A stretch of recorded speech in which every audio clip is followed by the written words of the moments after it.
Hello, I'm Michael Finn, holistic exercise and lifestyle coach, and here is my short single arm fly exercise on the Swiss ball.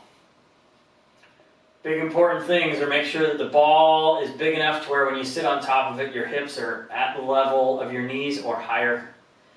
Okay, try to keep that arm fairly straight when you're going out to the side. Just go down to what's comfortable for you. Keep your tabletop nice and flat and have fun and enjoy this great exercise that not only works, oh, and remember to do the other side too. I'll do a couple over there too.